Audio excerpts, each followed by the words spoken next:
ചവറയിൽ polling സാമഗ്രികളുടെ വിതരണം നടത്തി. ഗവൺമെന്റ് ഹയർ സെക്കൻഡറി സ്കൂളിലായിരുന്നു സാമഗ്രികൾ വിതരണം ചെയ്തത്. 120ഓളം ഉദ്യോഗസ്ഥരെ തെരഞ്ഞെടുപ്പ് ഡ്യൂട്ടിക്കായി വിനിയോഗിച്ചിട്ടുണ്ട്. തദ്ദേശ തെരഞ്ഞെടുപ്പിന്റെ ഭാഗമായി പോളിംഗ് ബൂത്തുകളിലേക്കുള്ള പോളിംഗ് സാമഗ്രികളുടെ വിതരണമാണ് ചവറയിൽ നടന്നത്. രാവിലെ 8-നായിരുന്നു വിതരണം ആരംഭിച്ചത്.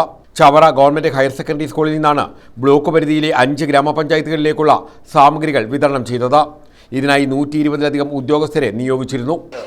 ചവറ ബ്ലോക്ക് പഞ്ചായത്തിൻ്റെ പരിധിയിൽ 5 ഗ്രാമപഞ്ചായത്തുകളായി 174 ബൂത്തുകളിലേക്കുള്ള ഇലക്ട്രോണിക് വോട്ടിംഗ് മെഷീൻ്റെയും അതിനോടനുബന്ധിച്ചുള്ള സാധന സാമഗ്രികളുടെയും വിതരണം പൂർണ്ണമായിരിക്കുകയാണ്. ബന്ധപ്പെട്ട പ്രിസൈഡിംഗ് ഓഫീസർമാർ ആയത് കൈപ്പറ്റി പോളിംഗ് സ്റ്റേഷനിലേക്ക് എത്തിക്കൊണ്ടിരിക്കുകയാണ്. ഇലക്ഷൻ കഴിഞ്ഞു നാളെ തിരിച്ച് ഈ ഇലക്ട്രോണിക് വോട്ടിംഗ് മെഷീനും സാധന സാമഗ്രികളും തിരികെ കൈപ്പറ്റുന്നതിന് വേണ്ടിയുള്ള ക്രമീകരണവും നടത്തിയിരിക്കുകയാണ്. 700ലധികം ഉദ്യോഗസ്ഥരെയാണ് 174 ബൂത്തുകളിലായി നിയോഗിച്ചിട്ടുള്ളത്. 78 വാഹനങ്ങളും സജ്ജീകരിച്ചിരുന്നു. ഓരോ ബൂത്തിലേക്കും 2 EV മെഷീൻ റിസർവായി സൂക്ഷിക്കും. 5 സെക്ടർ ഓഫീസർമാരെയും നിയോഗിച്ചിട്ടുണ്ട്. Block returning officer SR Ramesh ശശിധരന്റെ നേതൃത്വത്തിലായിരുന്നു വിതരണം നടന്നത്. വോട്ടെടുപ്പ് കേന്ദ്രങ്ങളിലെ സുരക്ഷാ ചുമതല ചവറ തെക്കുംഭാഗം SHOമാർക്കാണ്. 5 ഗ്രാമപഞ്ചായത്തുകൾ, 2 ജില്ലാ പഞ്ചായത്ത് ഡിവിഷൻ, 1 ബ്ലോക്ക് പഞ്ചായത്ത് എന്നിവിടങ്ങളിലേക്കാണ് തെരഞ്ഞെടുപ്പ് നടക്കുന്നത്. ഉച്ചയോടുകൂടി തെരഞ്ഞെടുപ്പ് സാമഗ്രികളുടെ വിതരണം പൂർത്തിയായി. News bureau, Chavara.